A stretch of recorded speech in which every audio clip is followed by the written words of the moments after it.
오늘의 서프라이즈 5가지 이야기 속으로 인류의 혁명을 가져다준 최고의 발명품, 그리고 그 빛에 가려진 또 하나의 위대한 발명. 한 남자의 죽음과 생존을 둘러싼 치열한 공방전. 사담 후세인, 그는 정말 살아있는 것일까? 미국의 1차 대전 참전에 물러온 루스타니아호의 침묵, 그 이면에 숨겨진 음모와 계략. 정답을 맞춰라. 진실 혹은 거짓. 귀신 괴담이 도는 구간을 운행하게 된 세 사람. 그날 밤 세 사람 모두 악몽에 시달리고 배역에 몰입하지 못해 고민하던 가르시아. 촬영이 중단되자 연기 연습에 빠져드는데 지금 시작합니다.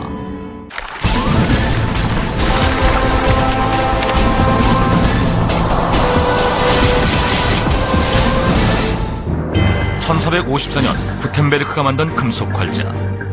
이 금속활자의 등장으로 인해 당시 소수지배계층의 전유물이었던 책은 지식의 소유계층이었던 대중들에게 전파되었고 유럽 문화는 비약적으로 발전하게 된다. 이후 구텐베르크의 금속활자는 유럽 역사 발전에 큰 기여를 한 위대한 발명품으로 평가받는다. 그런데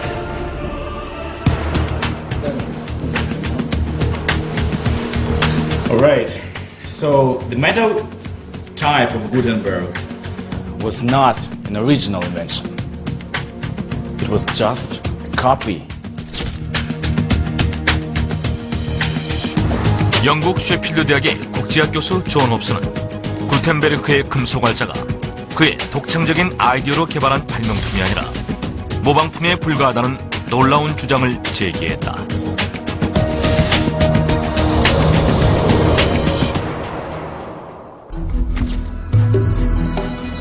독일 마인츠의 귀족 가문에서 태어난 요하네스 구텐베르크.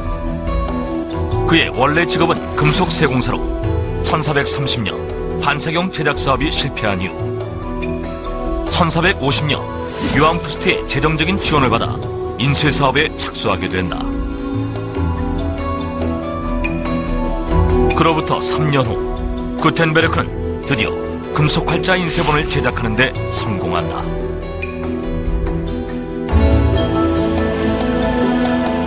그는 가장 먼저 납을 녹여 만든 합금을 정교하게 제작된 활자 주형에 부어 모두 290개의 금속활자를 만들었고 포도주를 납작하는 기계에서 아이디어를 얻어 나사식 압인 장치, 즉 인쇄기를 개발해냈으며 인쇄기로 금속활자를 찍어낼 수 있도록 특수 유성 잉크도 고안해냈다. 그리고 글자 크기 20포인트 라틴어 고딕체로 성서인쇄를 완성했는데 한 페이지가 42행씩 두 단어로 돼 있어 42행 성서라고 불렀다. 당시 유럽에서는 양피지 등의 가죽에 손으로 직접 필사해서 책을 만들었는데 성서 한 권을 필사하는 데 걸리는 시간이 3년.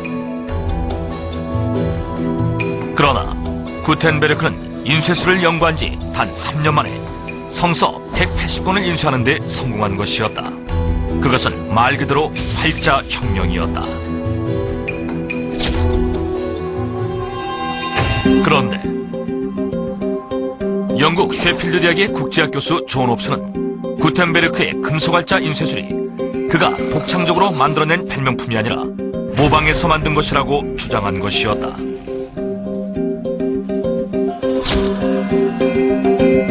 So the Gutenberg's metal type was just a copy of Korean metal type.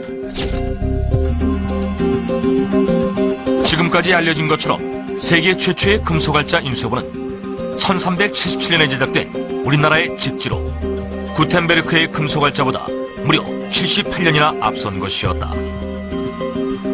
직지의 원래 제목은 백운화상 초록 불조 직지심체 요절. 그러나 간단히 줄여 직지라고 부르는데 상하 2권으로 되어 있다. 이 책은 1372년 고려시대 백운화상이 부처와 역대 고승들이 남긴 말씀들을 요약 정리해 저술한 것으로 지난 1967년 프랑스 파리의 국립도서관에서 동양문헌을 담당하던 박병선 교수에 의해 발견됐다. 박병선 교수는 책 표면에서 미세한 금속의 흔적을 발견한 후 이 책이 세계 최초의 금속알짜본임을 확신했다. 당시 직지가 발견되기 전까지는 구텐베르크의 금속알짜가 세계 최초로 인정받고 있었다. 하지만 박병선 교수의 수년간의 노력 끝에 1972년 세계 책의회를 맞아 열린 프랑스 파리 국립도서관의 책 전시회에서 직지는 세계 최초의 금속알짜본으로 소개됐다. 세계 최초의 금속알짜가 구텐베르크의 금속알짜에서 우리나라의 금속알짜로 바뀌는 순간이었다. Gutenberg n'a pas inventé l'imprimerie comme le disent encore les manuels scolaires. En voici la preuve.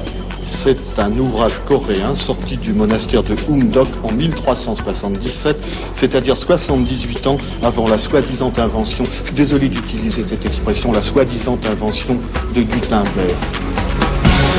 이후 직지는 그 가치를 인정받아 2001년에는 유네스코 세계기록유산에 등재되었다. 그런데 실제로 우리나라의 금속알짜 역사는 1377년 제작된 직지보다 훨씬 그 이전부터 시작됐다. 고려 말 위규보에 져서 동국이상국지가는 1234년부터 1241년 사이 상정예문 50권 28부를 금속활자로 인쇄해 배포했다는 기록이 남아있다. 고려에서는 일찍이 1200년대 초부터 금속활자를 사용하기 시작했다는 기록도 남아있는데 만약 그 기록에 남아있는 금속알짜본들이 발견된다면 우리나라의 금속알짜 역사는 구텐베르크보다 무려 200년 이상이 앞선다는 것이 증명되는 것이다. 그렇다면 정말 구텐베르크는 우리나라의 금속알짜 인쇄술을 모방한 것일까?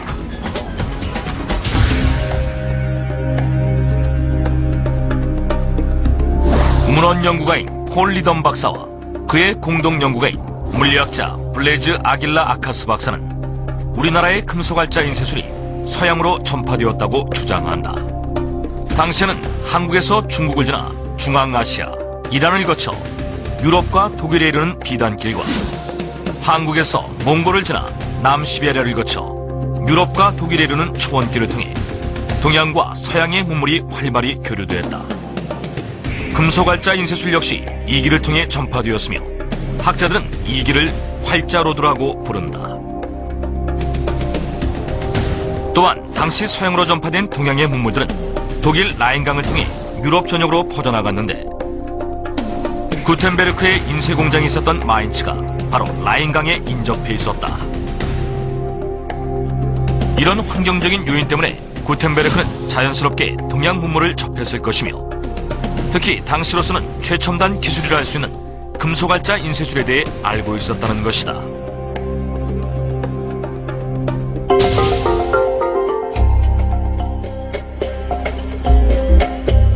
또한 미국의 동양미술사학자 존 카터 코벨과 같은 학자들에 따르면 구텐베르크가 10년도 안 되는 짧은 기간 안에 금속알짜 인쇄술을 발명했다는 것에 대해 강한 의구심을 제기한다.